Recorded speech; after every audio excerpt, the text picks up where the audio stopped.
Hello guys, welcome to career media once again. My name is Gulshan Jha. Friends, आज जिस topic पे हम बात करने वाले हैं वो आप सभी नीट पीजी एस्पिरेंट्स के लिए बहुत ज़्यादा इंपॉर्टेंट होने वाली है। आप सभी एस्पिरेंट्स जिन्होंने नीट पीजी 2024 में एग्जाम दिया या नीट पीजी 2025 में एग्जाम देने वाले हैं, उन सभी स्टूडेंट्स के लिए ट्रांसपेरेंसी की, क्लैरिटी की और फेयरनेस की बात इस टॉपिक में आज की इस वीडियो में होने वाली है। नीट पीजी 2024 में सुप्रीम कोर्ट में एक कोर्ट केस की गई थी। उस कोर्ट केस की 25 ऑफ मार्च, दैट इज कल, हियरिंग थी। उस हियरिंग को भी उस केस की हियरिंग की नहीं गई, उसे नेक्स्ट डेट के लिए पोस्टपोन कर दिया गया है। अब ये हियरिंग क्या थी कि नीट पीजी 2024 में first time two shift exam and normalisation method को इम्प्लीमेंट किया गया नीट पीजी में। और इसके जो कॉन्सिक्वेंसेज हैं वो हमने देखे कि वो कॉन्सिक्वेंसेज बिल्कुल भी स्टूडेंट्स के फेवर में नहीं रहे।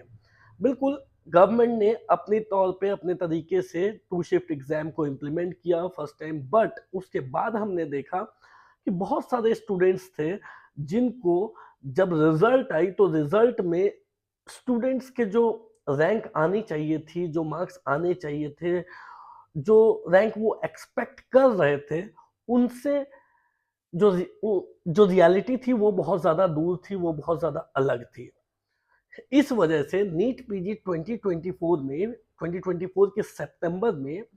NEET PG students, doctor Ishika Jain and some other students ने मिलकर के सुप्रीम कोर्ट में एक केस किया था,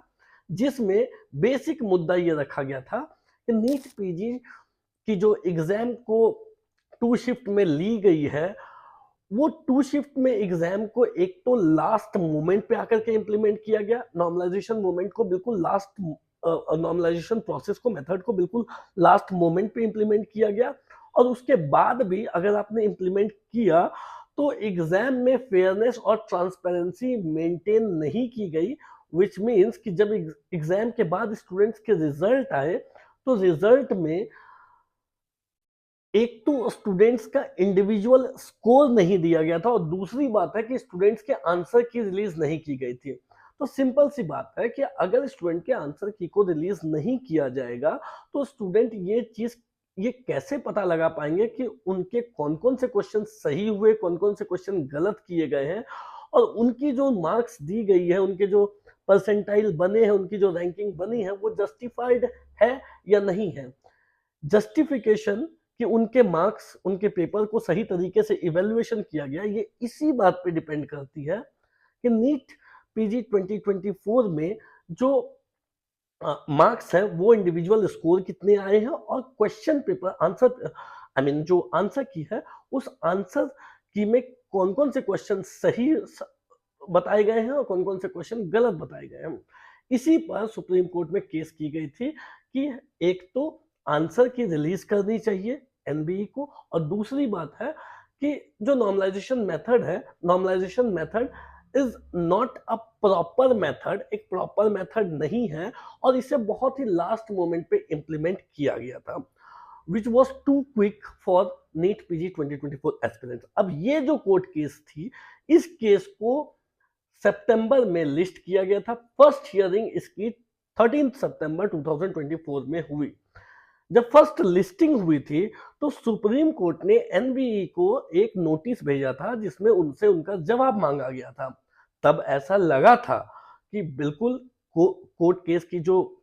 रिजल्ट है, जो ऑर्डर है, वो जल्द ही आएगी, बट ऐसा हुआ नहीं। उसके बाद से कोर्ट केस को इतनी ज्यादा डिले की गई, डेट पे डेट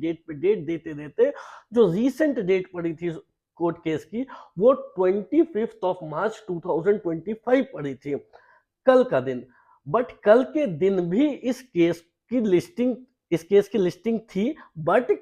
कल के दिन भी इस केस को सुना नहीं गया, इस केस को डिले कर दिया गया, इस केस को नेक्स्ट डेट के लिए पोस्टपोन कर दिया गया। हालांकि अभी नेक्स्ट डेट नहीं दी गई है, बट इस वजह से जो स्टूडेंट्स हैं जिन्होंने ये कोर्ट केस किया था, that is doctor Ishika Jain and other students, वो सभी स्टूडेंट्स बहुत ज्यादा फ्रस्ट्रेशन में आ चुके हैं, बहुत ज्यादा दुखी है केस के इस रवैये से, सुप्रीम कोर्ट के इस रवैये से। डॉक्टर इशिका जैन का ये मानना है कि इस केस को लेकर के हर बार लिस्टिंग तो होती है, हम हर बार प्रिपेयर्ड भी होकर के केस लड़ने आते हैं, बट इस केस की सुनवाई होती ही नहीं है और ये केस बार बार डिले किया जा रहा है और इस वजह से वो काफी फ्रस्ट्रेशन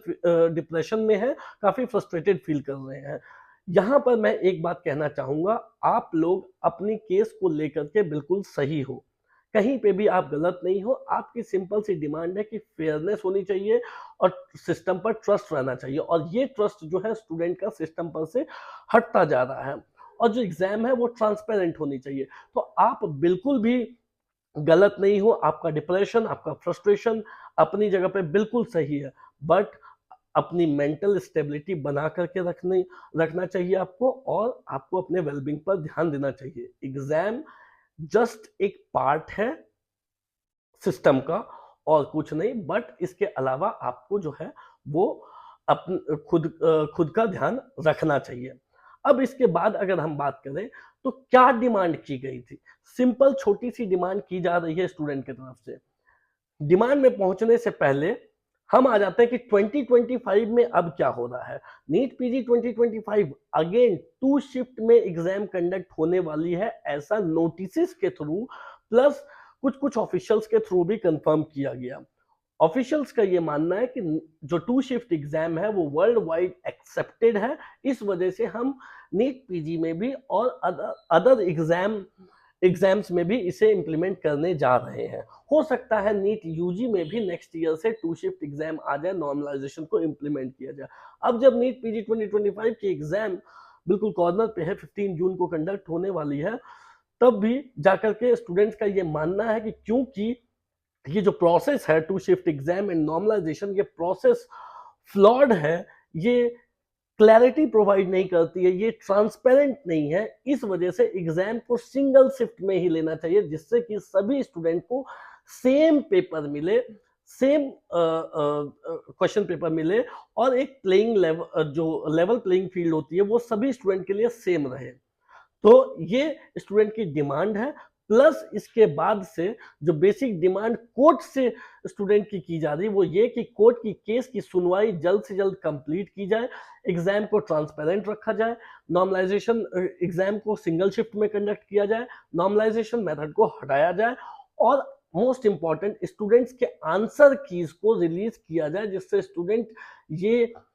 इवेल्युएट कर सके कि उनके जो उनके मार्क्स आए हैं वो उनके पेपर से कितने सही है या कितने गलत है और उस बेसिस पे उनकी रैंकिंग क्या बनी है। सी आपकी जो रैंक आपके मार्क्स के बेसिस पे ही आपकी रैंकिंग बनती है और आपकी रैंकिंग के बेसिस पे ही डिपेंड करता है आपका करियर कि आपको कौन सी ब्रांच मिल रही है, गवर्नमेंट मिल रही है या नहीं मिल रही है, या प्राइवेट मिल रही है सस्ते प्राइवेट मिल रहे हैं या नहीं मिल रही है, या फिर कौन सी मिल रही है। तो ये टोटली डिपेंड करता है स्टूडेंट के मार्क्स